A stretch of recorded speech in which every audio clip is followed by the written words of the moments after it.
ราะอยู่ในยามชั้นสูงรู้แจ้งแจ่มชัดการเปลี่ยนแปลงยิ่งนักกฎการไตรลักษณ์ชักนำใจปรับปรุงกายนอกกายในแยกได้ปัญญาจะรุ่งมัคคยานเรื่องรุ่งเข้าเขตโสดาบัน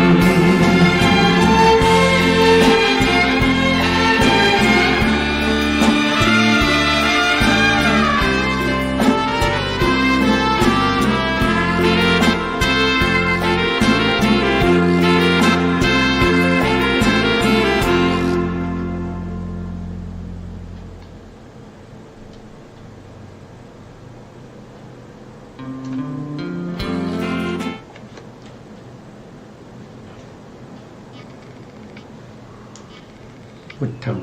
สรณังคัจฉามิธัมมังสรณังคัจฉามิสังฆังสรณังคัจฉามิการนมัสการพระมหาเถระพระสังฆาธิการพระเถรานุเถระสวัสดีท่านผู้ฟังและผู้ชมทุกท่านที่ติดตามในรายการพระไตรปิฎกลอยฟ้า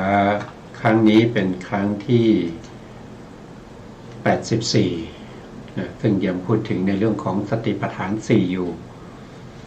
สติปัฏฐาน4เป็นข้อประพฤติปฏิบัติในทางพระพุทธศาสนาซึ่งเป็นทางเดียวนะครับเป็นทางสายเอกที่นำไปสู่ความหลุดพ้นจากอะไรหลุดพ้นจากความทุกข์ทรมานที่จะต้องเวียนว่ายตายเกิดอยู่ในวัฏสงสารนี้ครั้งที่แล้วเนี่ยเราก็ศึกษามาจนถึงในหน้าที่672นะครับพูดถึงในเรื่องของสัมปชาโนโทษทีสัมปชาโนหรือสัมปชัญญะนะครับก็คือปัญญาที่รู้ทั่วถึงในเรื่องของอริยสัจสี่รู้ทั่วถึงในเรื่องของความเป็นไปของขันธ์อายตนะธาตุนะครับที่ได้พูดไปแล้วก็พูดถึงเรื่องของสตินะสติคืออะไรสติคือการระลึกนะการระลึกผู้ที่ตามระลึกอยู่เนืองๆก็ชื่อว่าวิปัสสีนะอนุปัสสีนะอนุปัสสีแล้วก็มาพูดถึงวินัยะนะวินัยะโลเกหรือพูดถึงในเรื่องของโลกคืออะไรโลกคืออุปทานขันธ์ห้าอย่างเงี้ยครั้งที่แล้วเราพูดไปเราก็มาต่อจากครั้งที่แล้วนะครับครั้งที่แล้วเนี่ยเราพูดถึงอภิชาคืออะไรนะอภิชาคืออะไรอภิชาก็คือความกำหนัดอย่างแรงกล้านะ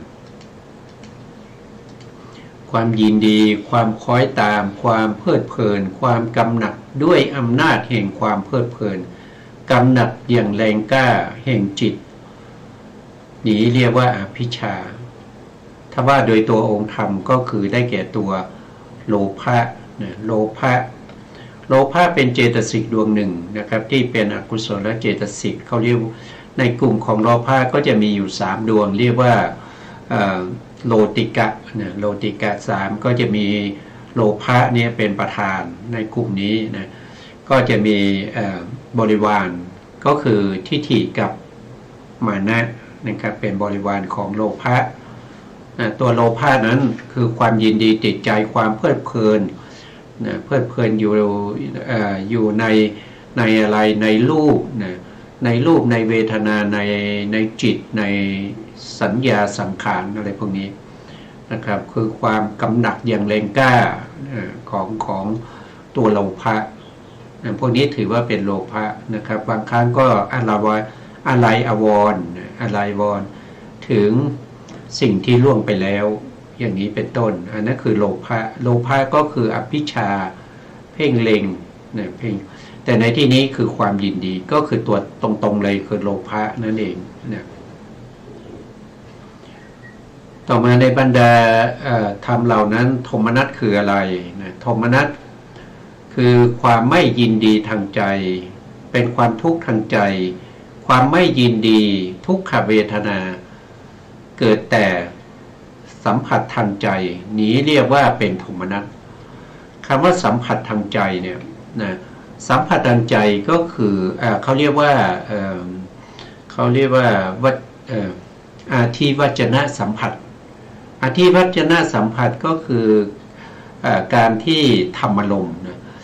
เมื่อมีธรรมารมณ์กระทบกับมโนในที่นี้ก็คืออะไรก็คือภวังคจิตมีธรรมารมณ์มากระทบกับภวังคจิตทำให้ภวังคจิตนั้นขาดไปเมื่อภวังคจิตดับไปแล้วไม่เกิดอีกก็จะมีมโนทวาราวชนะจิตนี้เกิดขึ้นมโนทวาราวชนะจิตที่เกิดขึ้นมีโยนิโสมนสิการหรือไม่มีโยนิโสมนสิการก็อยู่ที่มโนทวาราวชนะจิตนี้ถ้ามีโยนิโสมนสิการชวนะที่จะเกิดขึ้นต่อจากมโนทวาราวชนะจิตก็จะเป็นกุศลแต่ถ้าไม่ได้ใส่ใจไม่ได้โยนิโสไม่ได้พิจารณาโดยแยบคายโดยปกติทั่วไปนะครับไม่ได้ใส่ใจอะไรปล่อยชีวิตไปวันๆนะครับก็จะเป็นอโยนิโสมนสิการชวนะที่เกิดขึ้นตรงนั้นก็จะเป็นอกุศลเมื่อเป็นอกุศลเนี่ยในอกุศลเนี่ยก็จะมีโทสะมูลจิตใช่ไหมครับโทสะมูลจิตก็จะเกิดขึ้นเมื่อโทสะมูลจิตเกิดขึ้นเนี่ยโทสะมูลจิตนั้นเขามีเวทนาเป็นโทมนัสเป็นความไม่ยินดีนะเป็นความไม่ชอบใจเป็นความเสียใจเป็นความร้อนรนอะไรพวกนี้นะครับก็เป็นโทสะนะครับเป็นโทสะเป็นโทมนัสเกิดขึ้นนะโทมนัสเนี่ยเกิดขึ้นในโทสะมูลจิตนะครับโทสะมูลจิตนั้นเป็นอกุศลนะครับนะเพราะฉะนั้นโทสะมูลจิตก็จะต้องเป็นสภาวธรรมที่จะต้องกำจัดจะต้องละนะครับนะในที่นี้ท่านก็แสดงนะครับว่านะครับเมื่อเราพิจารณาในธรรมทั้งหลายโดยความเป็นอนุปัสสนาอยู่หนึ่งอนุเนี่ยแปลว่าหนึ่งติดต่อกันเนืองนะครับไม่ใช่พิจารณาแล้วก็แล้วไปแล้วก็เดี๋ยวอีกชั่วโมงนึงก็มาพิจารณาใหม่ไม่ใช่อย่างนั้นนะต้องติดต่อเนื่องกันไปทุกวิถีทางมโนทวารที่เรากำลังกำหนดรู้ถึงสภาวธรรมที่เป็นกายานุปัสสนาสติปัฏฐานหรือเวทนาก็ตามนะครับหรือจิตหรือธรรมจะต้องติดต่อเนื่องกันไปในวิถีจิตทุกวิถีที่เกิดขึ้นจะต้องมีอารมณ์ที่มีกายนะครับมีกายในกายนะครับหรือว่าเวทนาในเวทนาจิตในจิตหรือธรรมในธรรมติดต่อเนื่องกันไปนะครับไม่ได้หมายความว่าพิจารณาวิถีนี้พิจารณากายในกายวิถีต่อมาพิจารณาเวทนาในเวทนาไม่ใช่อย่างนั้นนะหมายถึงว่าในขณะที่อารมณ์ที่ปรากฏชัดเจนนั้นเป็นเวทนาใช่ไหมครับเป็นเวทนาเราก็พิจารณาเวทนาด้วยวิถีที่1วิธี2ที่3ไปเรื่อยๆจนกว่าเวทนานั้นจะเบาบางคือดับไปไม่ปรากฏชัดเจนเวทนาไม่ปรากฏชัดเจนสภาวธรรมอื่นก็จะปรากฏชัดเจนขึ้นมาแทนเช่นกายนะครับเมื่อเวทนาดับไปกายก็จะปรากฏชัดเจนก็ไปพิจารณากายก็ต้องพิจารณากายอยู่เรื่อยๆติดต่อเนื่องกันไปนะครับจนกว่ากายนั้นจะสงบกายนั้นจะสงบกำลังของกายที่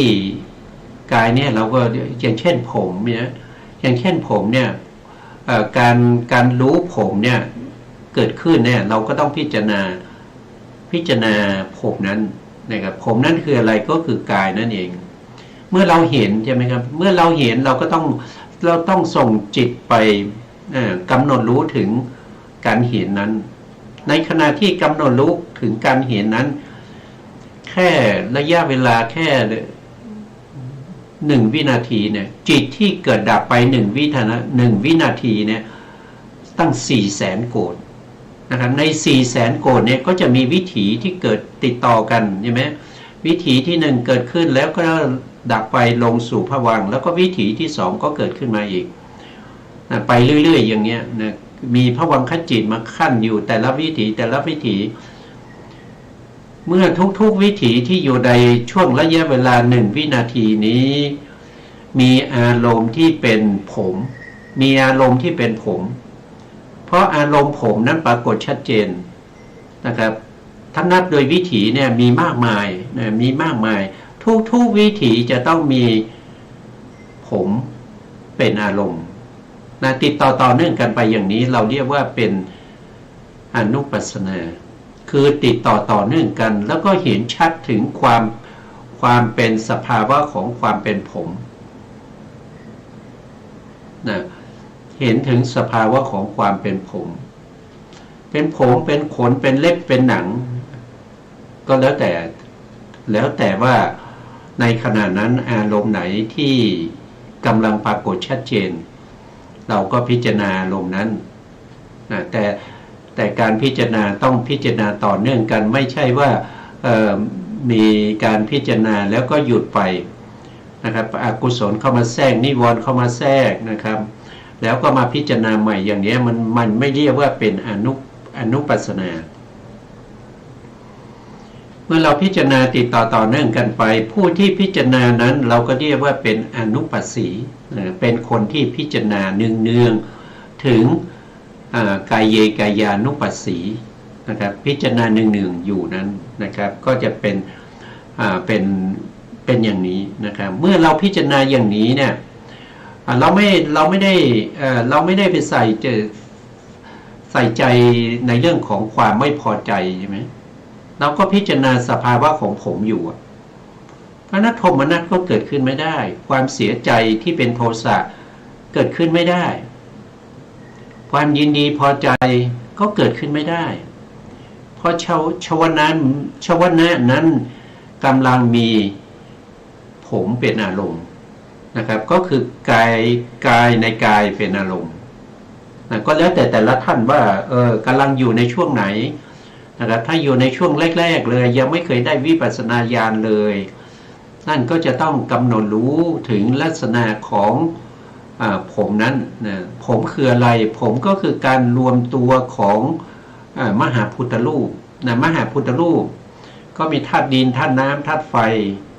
นะครับที่เราเรียกว่าผมเนี่ยที่เราเห็นว่าเป็นผมนั่นมันเป็นสมมุติเป็นบัญญัติแต่จริงๆเขาคือมหาพุทธรูปนี่กระทบกับอะไรได้กระทบกับกายได้นะครับกระทบกับกายได้หรือว่าสีที่เกิดจากมหาพุทธรูปที่เป็นผมนั้นก็กระทบกับจักขุประสาทได้นะกระทบกับจักขุประสาทได้นะแต่ถ้าเราจับผมแล้วขยี้อย่างเงี้ยนะเราก็จะได้ยินเสียงใช่ไหมครับเราก็จะได้ยินเสียงนะเสียงนั้นเกิดจากอะไรก็เกิดจากเป็นเสียงที่เกิดจากการกระทบของมหาพุทธรูปเส้นผมแต่ละเส้นกับมือของเราอย่างเงี้ยเราได้ยินเสียงใช่ไหมอันนั้นก็เป็นเสียงก็มากระทบกับอะไรก็มากระทบกับโสตประสาทก็เราก็ต้องรู้ว่าถ้าเป็นรูปเนี่ยเราต้องรู้ลักษณะของรูปารมณ์แล้วก็รู้ลักษณะของจักขุประสาทแล้วก็รู้ลักษณะของนามธรรมที่เข้าไปรู้รูปารมณ์นั้นนะครับก็คือวิถีที่เป็นไปในทางจักขุทวารวิถีแต่ถ้าเป็นเสียงนะครับที่เกิดขึ้นจากเราขยี้ผมอย่างเงี้ย อันนี้ก็จะต้องมีมหาพุทธรูปนะครับที่กระทบกับกายประสาทนะกระทบกับกายประสาทเกิดเป็นตอนที่เราขยี้ตรงนี้เราก็รู้สึกว่ามันอุ่นดีนะมันอุ่นดีนะมันอุ่นนะมันอันนั้นก็เป็นธาตุไฟนะเป็นธาตุไฟเสียงถ้าเป็นเสียงเนี่ยไอตัวเสียงของมหาพุทธรูปที่กระทบกันนะครับเสียงของมหาพุทธรูปที่กระทบกันนะก็เสียงนั้นก็เป็นปัจจัยให้เกิด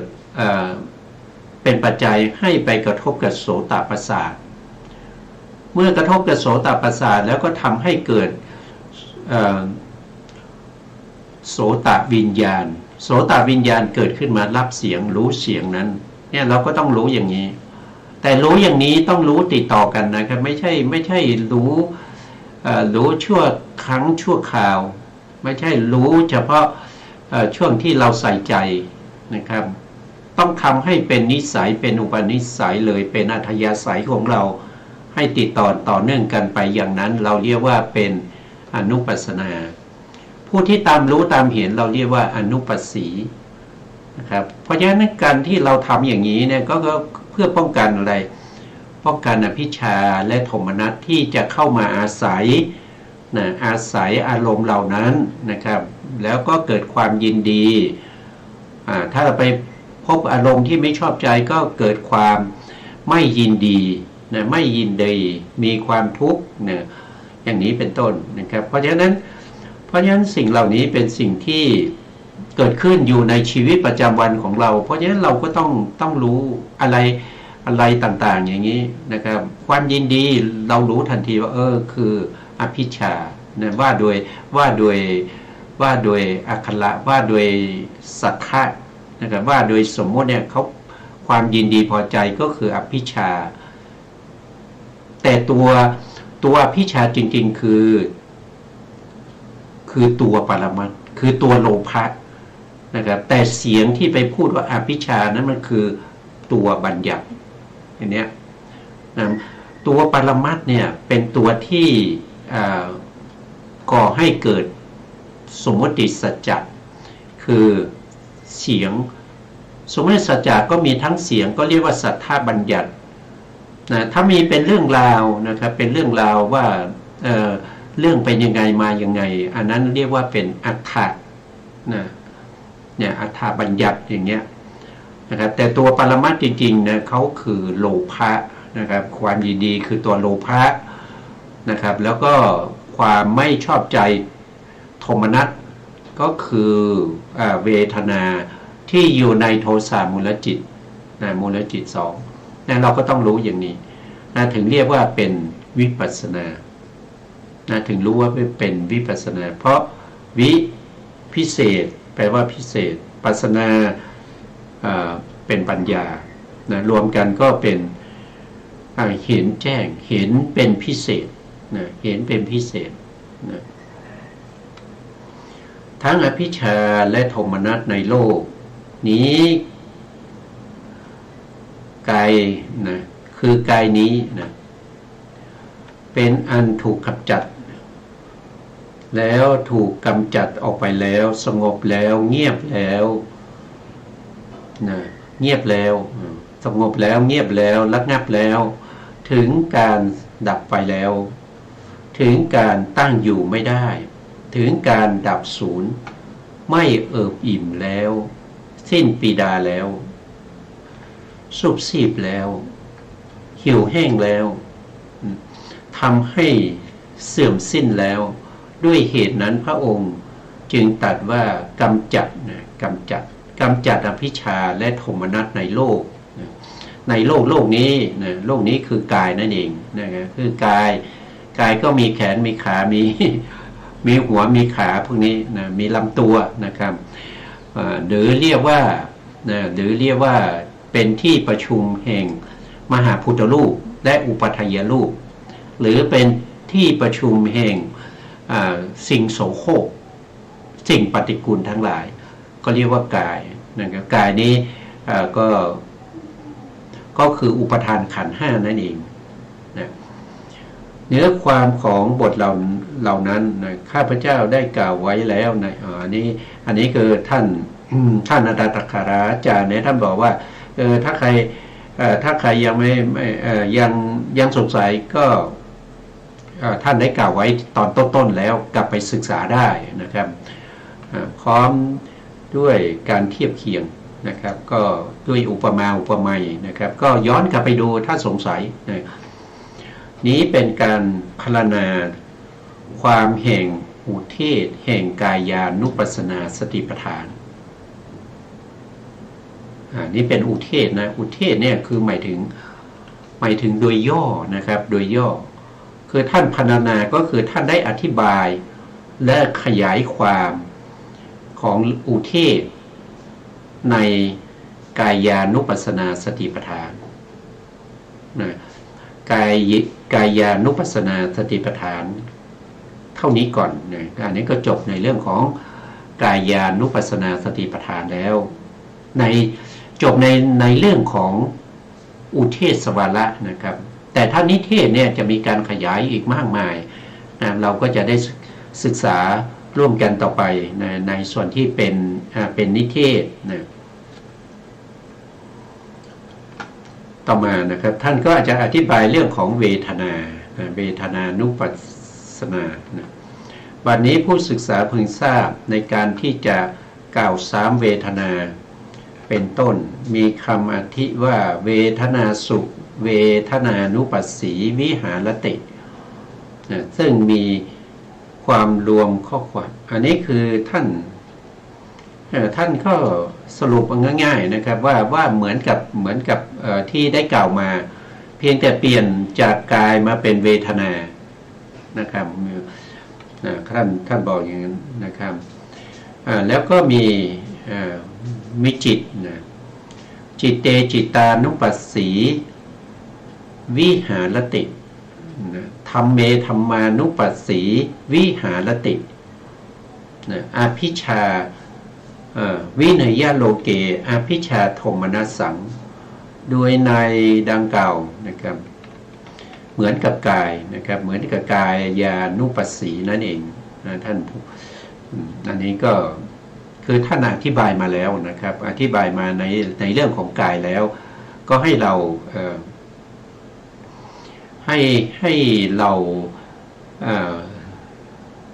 ลองนะครับลองนึกดูนะครับว่าถ้าเราเอาเวทนามานะครับเวทนาสุขเวทนานุปัสสีวิหารตินะอาตาปีสัมปชาโนสติมาวิเนยโลเกอาภิชาโทมนัสสังเราจะเข้าใจว่ายังไงนะเราจะเข้าใจว่าอย่างไรก็คือตามเห็นเนืองๆใช่ไหมตามเห็นเนืองเวทนาในเวทนานะเวทนาว่าโดยเวทนาในที่นี้ก็มี9อย่างใช่ไหมมีตั้งแต่เวทนาที่เป็นสุขเวทนาทุกขเวทนาทุกขมสุขเวทนาอันนี้คือ3แล้วก็มีเวทนาที่อาศัยอมิตรเวทนาที่อาศัยอมิตรนั้นก็คือเวทนาที่เป็นไปกับกามภูมิเป็นไปในกามสุขติภูมิหรือว่ากามทุกขติภูมิรวมภูมิ11ภูมินั้นบุคคลที่เกิดอยู่ในภูมิที่เป็นกามภูมิ11ถ้าเห็นแล้วเกิดความยินดีนะครับเห็นแล้วเกิดความยินดีอันนั้นก็คือเวทนาที่เป็นสุขเวทนาที่มีอามิตรนะถ้าเห็นแล้วไม่พอใจนะอันนั้นก็เป็นทุกขเวทนาที่มีอามิตรแล้วเห็นแล้วไม่มีการใส่ใจนะครับไม่มีการพิจารณาไม่มีการกำหนดรู้ถึงเวทนาว่าเวทนานั้นมีลักษณะยังไงมีกิจอะไรเป็นอาการปรากฏของเวทนาอะไรเป็นเหตุใกล้ให้เกิดเวทนาไม่มีการพิจารณาไม่มีการไต่ตองดูไม่มีการกำหนดรู้ในเวทนาเห็นแล้วก็เฉยปล่อยชีวิตผ่านไปอย่างนี้ก็เป็นโมหะนะครับเป็นอวิชชาเป็นโมหะ นะครับอันนี้ก็เป็นเวทนาที่มีอามิตรนะ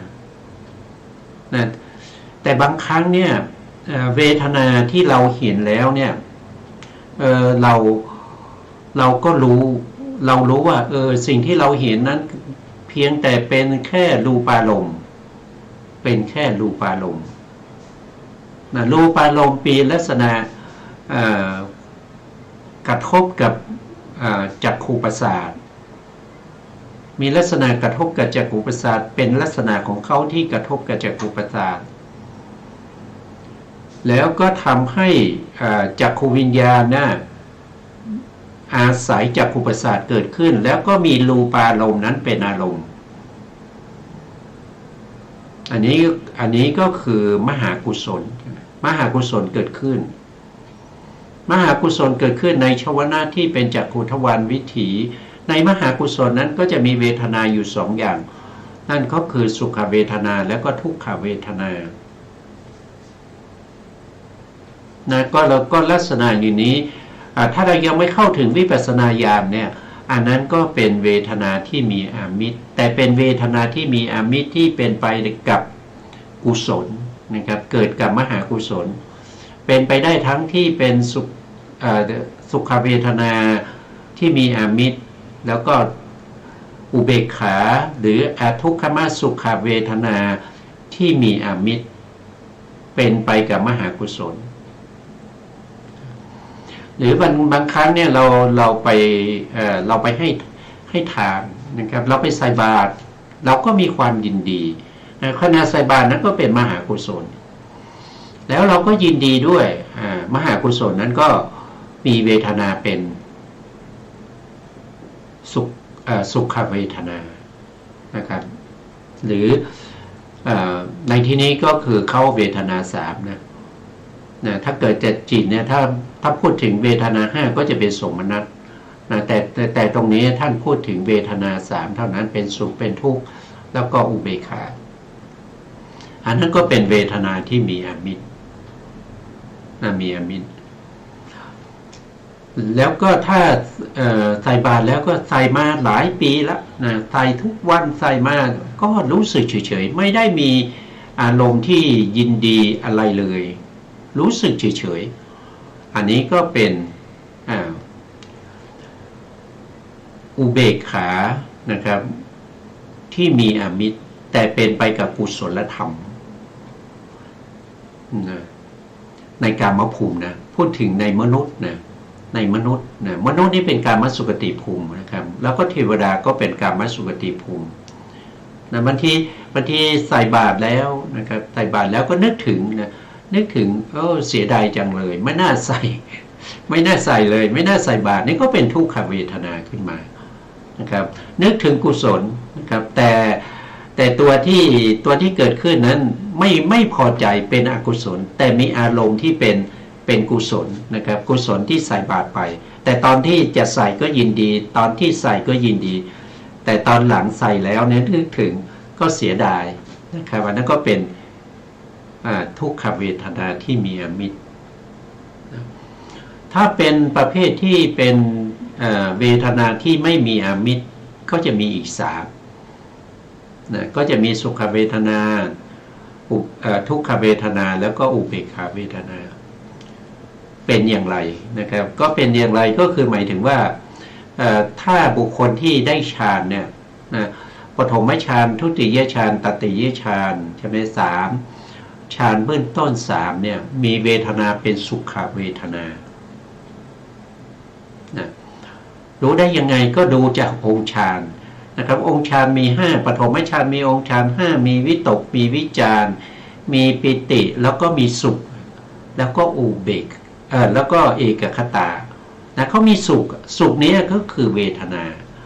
ใช่ไหมนั่นก็เป็นเขาเรียกว่าเป็นเวทนาที่ไม่มีอามิตรเพราะอยู่ในฌานนะถ้าเป็นฌานสองละฌานสองนี่ก็ละตัววิตกกับวิจารองค์ฌานก็จะเหลือ3ก็คือมีปิติแล้วก็มีสุขเอกคตาก็ยังมีสุขอยู่นะครับฌาน2ก็ยังมีสุขอยู่พอฌาน3เนี่ยก็ละตัวปิตินะ ก็เหลืออะไรเหลือสองใช่ไหมครับเหลือสุขกับเอกคตาเนี่ยอันนี้ก็เป็นสุขเวทนาที่ไม่มีอมิตรนะแล้วถ้าขึ้นชั้น5ขึ้นชั้น4ในพระสูตรใช่ไหมจตุทัชฌานนะขึ้นชั้น4ก็มีเวทนาสองเวทนาสองเนี่ยเขาละสุขเวทนานะเดิมเนี่ยชั้น3เนี่ยมีสุขกับเอกคตาเป็นองค์ฌานพอจะขึ้นชั้น4ก็ต้องละสุขนะครับแต่ก็ยังมีชั้น2นะชั้น2นั้นก็คืออุเบกขากับเอกคตาอุเบกขาในที่นี้ก็ถ้าเป็นถ้าไม่ใช่ว่าเราเจริญพรหมวิหาร4นะไม่ใช่อุเบกขาพรหมวิหารนะครับแต่เป็นเวลาเราเจริญเนี่ยเราเจริญกสิณมาจนถึงชั้น4อย่างนี้เราได้อุเบกขาอันนี้เป็นเวทนาอุเบกขาเวทนานะเราเจริญอานาปานสติจนได้ชั้น4อันนี้ก็เป็นอุเบกขาเวทนา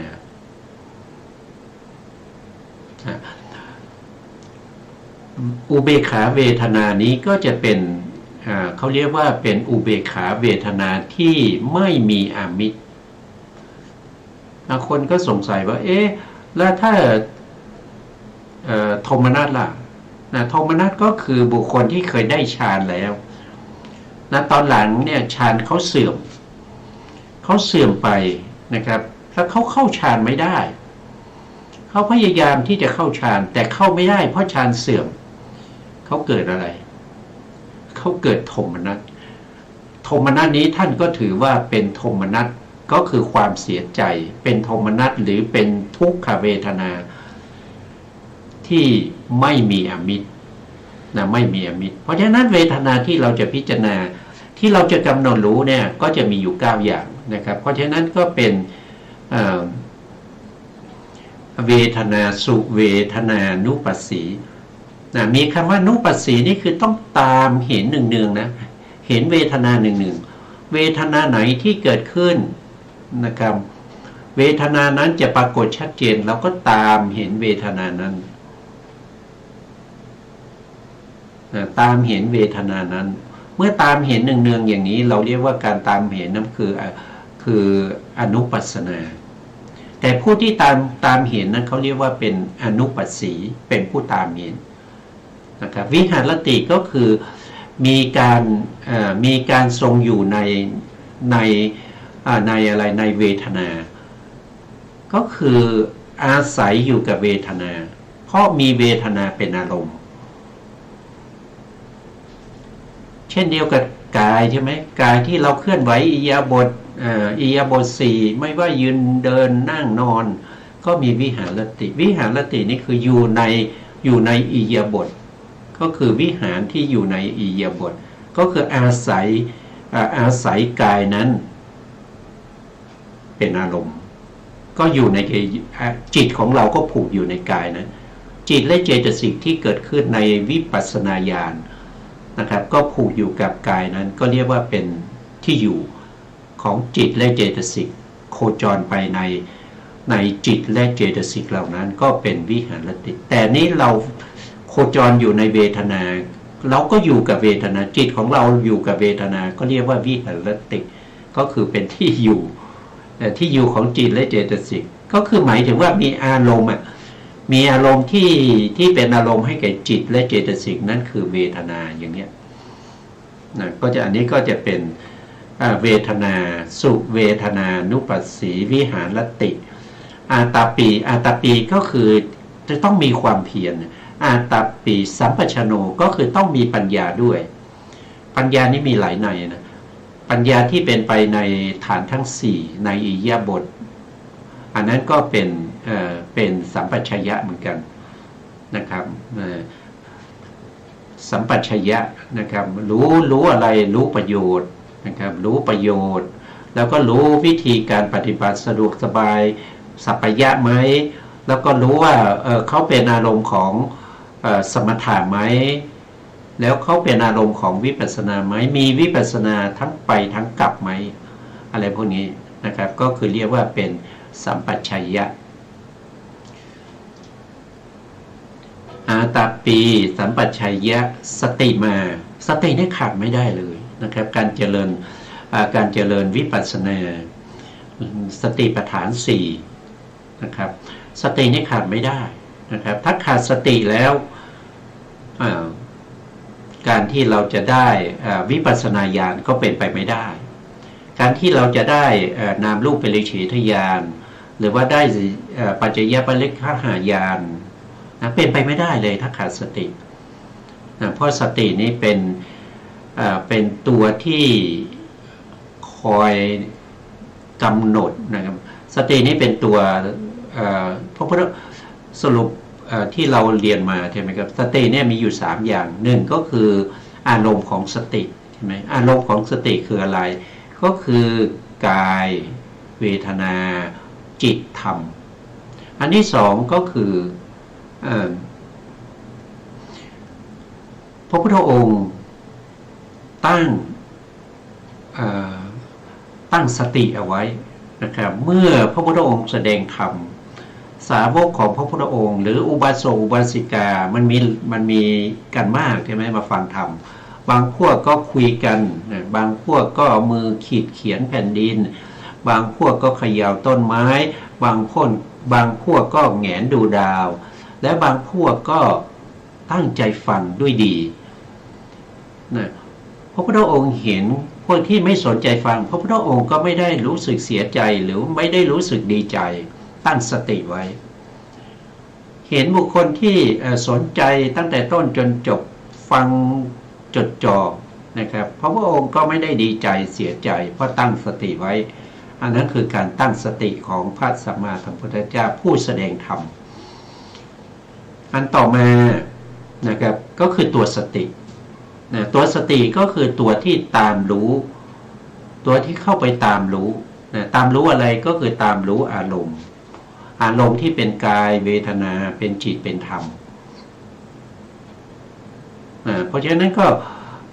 อันนั้นก็คือเป็นตัวสติแล้วก็ตัวสติเนี่ยจะเห็นได้ยังไงจะเป็นสัมมาสติได้ยังไงสัมมาสติก็เป็นไปในสติปัฏฐาน4นั่นเองนะสติปัฏฐานดูได้ในสติปัฏฐานทั้ง4นะสัมมาสตินะแล้วก็ถ้าเป็นสติที่เป็นอินทรีย์นะสติที่เพราะสตินี้อยู่ในฐานโพธิปัจขิยธรรมเนี่ย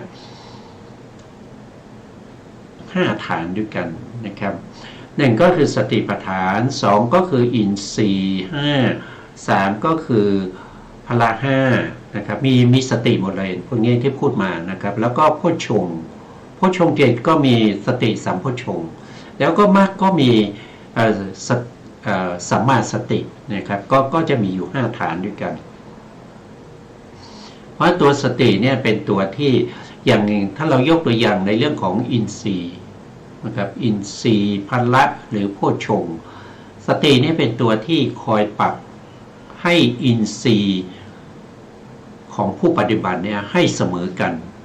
นะครับคล้ายๆท่านเปรียบเสมือนว่าถ้าเป็นรถม้านะครับตัวสติเนี่ยจะเป็นม้าตัวที่1ที่อยู่ข้างหน้านะครับต่อมาก็จะมีม้า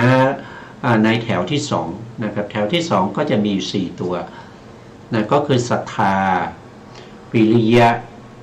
สมาธิปัญญาแต่มีตัวสตินำหน้านั่นแสดงว่าสติยิ่งมากยิ่งดีไม่ต้องไปเสมอกับอะไรแต่ถ้าสติน้อยจบเลยนะจบนะแต่ถ้าสติยิ่งมากยิ่งดีนะครับ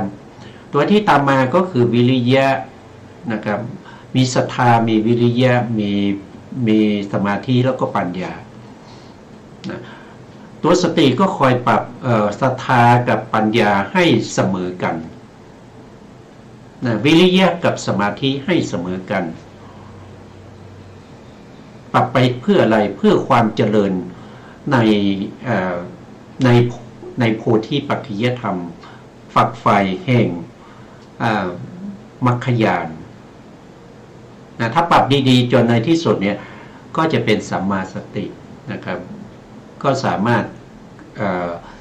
มีนิพพานเป็นอารมณ์ได้นี่ก็คือตัวสตินะสติมีความสำคัญนะอัตตปีสัมปชัญโนสติมาวิเนยะวิเนยะก็เป็นสมาธินะครับเป็นสมาธินี่เป็นตัวที่จะทำให้ตัวกามฉันทะเนี่ยนิวรณ์ที่เป็นกามฉันทะเนี่ยจะต้องกำจัดด้วยสมาธิก็คือกามทั้งหลายยินดีในการเห็นยินดีในการได้ยินได้กลิ่นได้รสได้สัมผัสนึกคิดถึงอารมณ์ที่ดีๆแล้วก็เกิดความยินดีติดใจกำจัดได้ด้วยตัวสมาธิเพราะฉะนั้นสมาธินี่ก็จะเป็นตัวที่ไปกำจัดอภิชฌาไปกำจัดอภิชฌา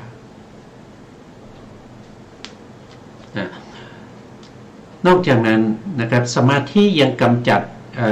โทสะด้วยนะเพราะดูง่ายๆนะครับดูง่ายๆผู้ที่เป็นพระอนาคามีเนี่ยเขาจะไม่มีโทสะ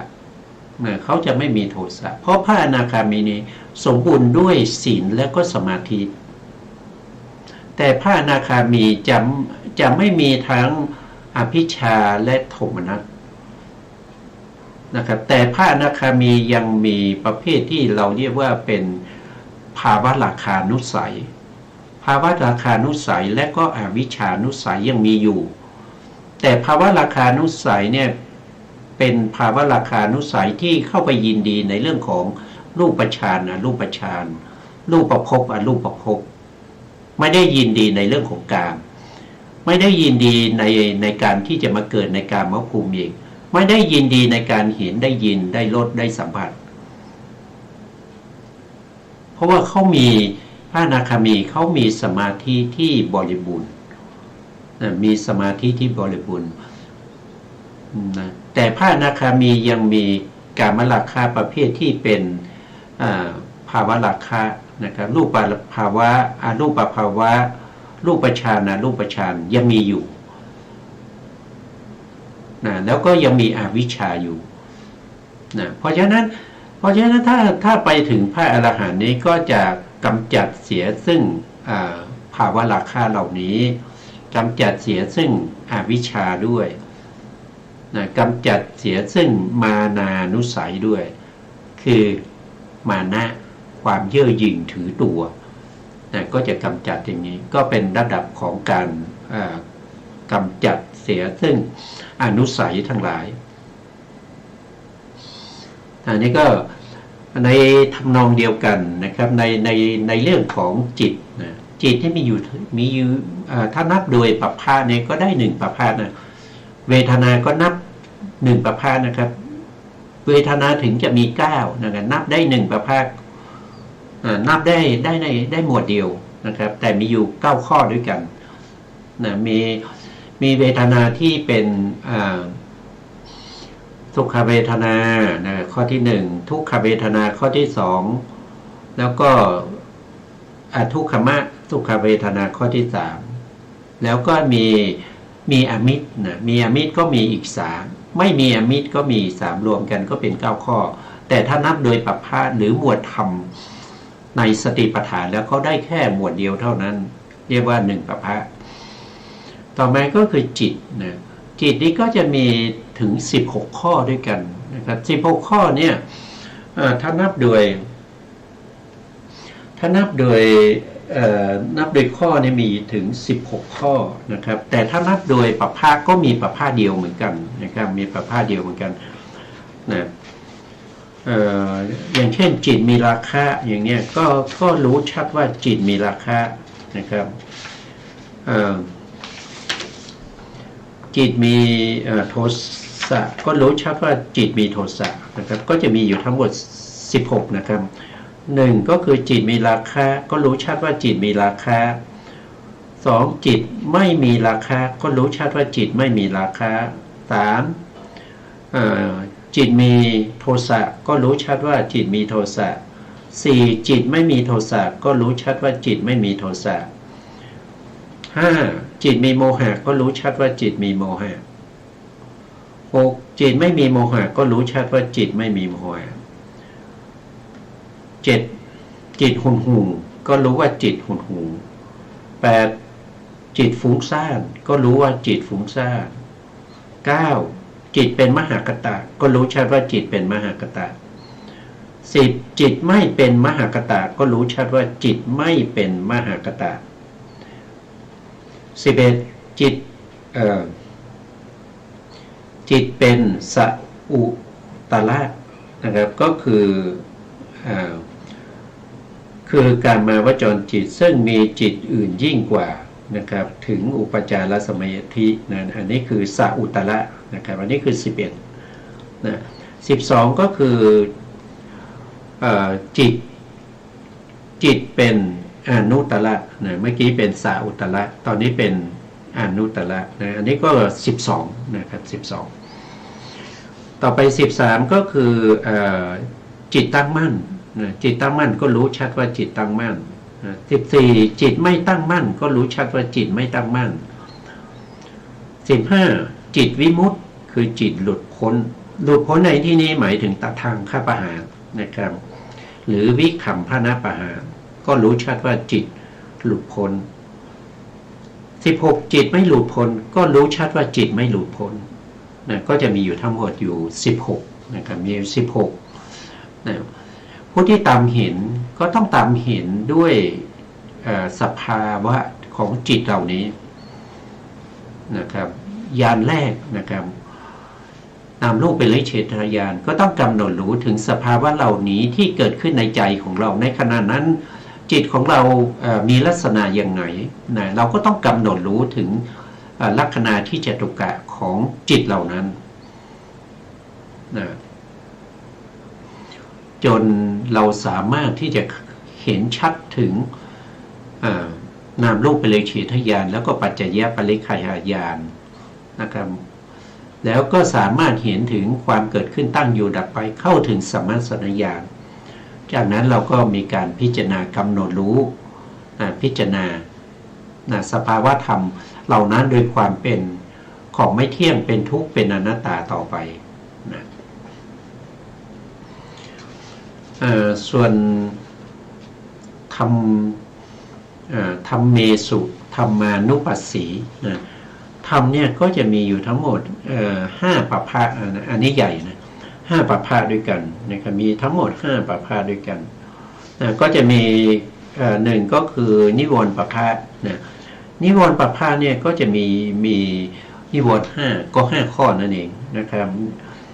นิวรณ์ประภานะมี1ก็คือกามฉันทะประภาก็คือความยินดีติดใจในกามคุณอารมณ์ทั้งหลาย2ก็คือพยาบาทนะพยาบาทก็คือความไม่พอใจนะมาความไม่พอใจมีความพยาบาท3ก็คือถีนามิทะนะอันนี้ก็คือความเกียจคร้านง่วงเหงานะซึมเศร้าท้อถอยของจิตและเจตสิกต่อไป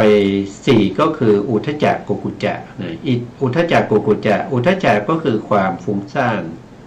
กุกุจจะก็คือความรำคาญใจนะต่อไป5ก็คือวิจิกิจฉาคือลังเลสงสัยนะไม่เชื่อในเรื่องของพระสัมมาสัมพุทธเจ้าพระธรรมและพระสงฆ์แล้วก็ข้อประพฤติปฏิบัตินะสิกขา3ทั้งหลายนะครับอันนี้ก็เป็นสงสัยนะไม่เชื่อไม่คือเชื่อในสิ่งที่ไม่ควรเชื่อนะครับแล้วก็ไม่เชื่อในสิ่งที่ควรเชื่อนะครับไม่ปฏิบัตินะจะถามปัญหาเยอะนะไม่ลงมือปฏิบัตินี้เป็นวิจิกิจฉานะหมวดที่2ก็จะเป็นขันธปภะอันนี้ก็พูดถึงอุปทานขันธ์5นะครับหมวดที่3ก็คืออายตนะปภะอายตนะปภะก็คือพูดถึงอายตนะอายตนะมีอยู่12นะจริงๆอายตนะแล้วก็ขันธปภะเนี่ยก็คือเหมือนกันนะครับเหมือนกันเพียงแต่ว่าอัธยาศัยของผู้ฟังเนี่ยบางคนอาจจะมีอัธยาศัยเนี่ยถูกกับเรื่องของขันธ์5พระพุทธองค์ก็แสดงขันธปภะบางคนอาจจะมีอัธยาศัยที่เป็นไปกับอายตนะเพราะอายตนะจะขยายในเรื่องของจิตเรื่องของ ขยายในเรื่องของรูปนะครับก็จะมีจักขายตนะโสตายตนะคานายตนะชิวหายตนะอะไรพวกนี้มากขึ้นไปอีกนะผู้ที่มีอัธยาศัยทางนี้ก็ชอบแบบนี้นะอายตนะปัปพะแล้วก็ไปโพชฌงค์นะครับโพชฌงค์ก็จะมีอยู่7โพชฌงค์เป็นองค์ตรัสรู้นะครับก็มีสติสัมโพชฌงค์นะครับสติสัมโพชฌงค์ธรรมวิจยะสัมโพชฌงค์วิริยะสัมโพชฌงค์ปิติสัมโพชฌงค์ปัสสัทธิสัมโพชฌงค์สมาธิสัมโพชฌงค์แล้วก็อุเบกขาสัมโพชฌงค์อันนี้ก็พูดถึงเรื่องของโพชฌงค์ปัปพะนะครับรายละเอียดนี้เราจะศึกษากันในนิเทศของสติปัฏฐาน4นะแล้วก็ปัปพะที่5ก็คือสัจจะปัปพะนะสัจจะปัปพะเนี่ยก็จะมีอยู่4ใช่ไหมมีทุกขสัจนะทุกขสัจแล้วก็มีทุกขสัจแล้วก็ทุกขสมุทัยนะทุกขสมุทัยแล้วก็ทุกขนิโรธะนะอันนั้นก็คือที่ดับทุกข์นะครับแล้วก็สุดท้ายก็คือทุกขปฏิปทานะทุกขปฏิปทาอริยสัจนะนั่นก็คือมรรคนั่นเองนะทุกขานิโรธะนะก็คือที่ดับทุกข์นะนี่ก็จะเป็นธรรมเมสุธรรมานุปัสสีนะครับวิหารติก็มีจิตที่ตามเรื่องรู้ถึงสภาพธรรมเหล่านี้อยู่หนึ่งๆนะครับก็อยู่ในจิตเนี่ยก็อาศัยอยู่กับอารมณ์ที่เป็นธรรมนะธรรมทั้ง5ประภานั้นนะก็เรียกว่าเป็นวิหารตินะอาตาปีสัมปชาโนสติมาก็เหมือนเดียวกันนะครับวินัยยะโลเกอภิชาโทมนัสสังโดยในดังกล่าวที่กล่าวมาแล้วเนี่ยกายเยกายานุปัสสีนะครับก็คืออะไรก็คือเป็นอะไรเป็นแม่บทนะเป็นแม่บทที่จะขยายต่อในเวทนาในจิตแล้วก็ในธรรมนะครับก็ในคำว่าเวทนาสุเวทนานุปัสสีวิหารติจิตเตจิตานุปัสสีธรรมเมสุธรรมานุปัสสีนี้คำว่าเวทนาก็ได้แก่เวทนา3นี่ก็พูดแล้วนะเป็นโลกิยะอย่างเดียวนะครับเป็นโลกิยะอย่างเดียวเราโลกิยะก็คืออะไร ก็คือสภาวธรรมทั้งหลายนะครับที่เป็นไปในวัฏฏะที่เป็นไปในวัฏฏะวัฏฏะคืออะไรวัฏฏะก็คือการเวียนว่ายตายเกิด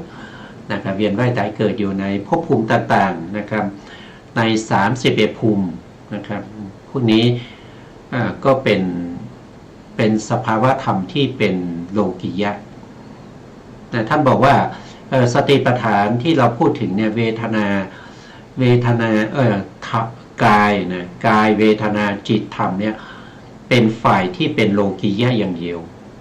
นะไม่ใช่โลกุตระนะไม่ใช่โลกุตระนะถึงจิตก็เหมือนกันนะจิตนี่ก็เหมือนกันนะจิตมีทั้งจิตทว่าโดยย่อก็มีอยู่89ใช่ไหม89เนี่ยเราก็เอาเฉพาะจิตที่เป็นโลกิยะนะโลกิยะจิตเนี่ยมีอยู่81นะในการพิจารณาในการที่จะกำหนดรู้ถึงจิตเตจิตานี่ก็เอาแค่ในส่วนที่เป็นโลกิยะนะเป็นโลกิยะธรรมก็เช่นเดียวกันเป็นโลกิยะนะครับเป็นโลกิยะก็คือเป็นสภาวธรรมมีทั้งกุศลและอกุศลนะครับก็อยู่ในช่วงที่เป็นโลกิยะเท่านั้นไม่เกินจากโลกิยะไม่ถึงโลกุตระนะการจำแนกเวทนาเป็นต้นนะจะปรากฏในนิเทศนะครับท่านบอกว่าจะมีนิเทศต่อไปนะครับเนี่ยตรงนี้นะครับจะมีนิเทศวาระต่อไปนะครับก็คือจะขยายต่อไปอีกนะแต่ในที่นี้พึงทราบว่าการจำแนกเวทนาล้วน ไว้ด้วยเวทนาพิจารณาตามเห็นนะพโยคาวจรเมื่อพิจารณาเวทนานะครับถ้าอันนี้เราก็พูดมาแล้วนะครับพูดมาแล้วก็ไม่มีน่าจะจบในเรื่องของอุเทศอุเทศนะครับทำพวกนี้เป็นไปในก็คือเป็นฝ่ายโลกิยะนะครับแล้วก็อนุปัสสนา7นี้เราก็พูดไปแล้วอนิจจานุปัสสนาเนี่ยพูดไปหมดแล้วนะพูดไปหมดแล้วเพราะฉะนั้นเราก็จะจบตรงนี้นะครับจบตรงนี้ในเรื่องของอัตถกถาอุเทศของสติปัฏฐาน4นะครับสติปัฏฐาน4เราก็จะจบแล้วนะเพราะฉะนั้นพร้อมกับวันนี้เวลาเราก็หมดพอดีนะครับต่อไปในครั้งต่อไปเราก็จะพูดถึงในเรื่องของนิเทศต่อไปนิเทศต่อไป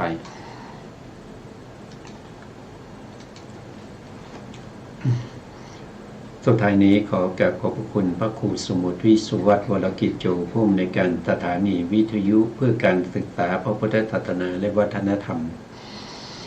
FM 104.5 เมกะเฮิรตซ์วัดฝายหินจังหวัดเชียงใหม่และขอกราบขอบพระคุณพระครูปริยัติยานุศาสตร์ขอบคุณท่านผู้ฟังและผู้ชมทุกท่านที่ติดตามในรายการพระไตรปิฎกลอยฟ้าพบกันใหม่ในโอกาสต่อไปครับวันนี้ลาไปก่อนครับสวัสดีครับ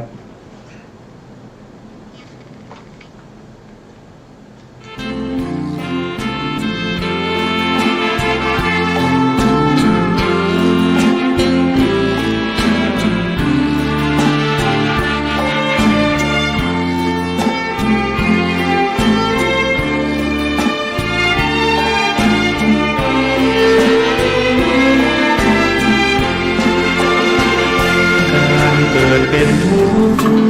เหตุทำให้เกิดทุกข์ช่องทางดับทุกข์นั้นคืออุเบกขาอริยสัจสี่รวมความได้ถึงปัญญาทรงชายบัญชาในภาวะจิตในโลกิยธรรมโล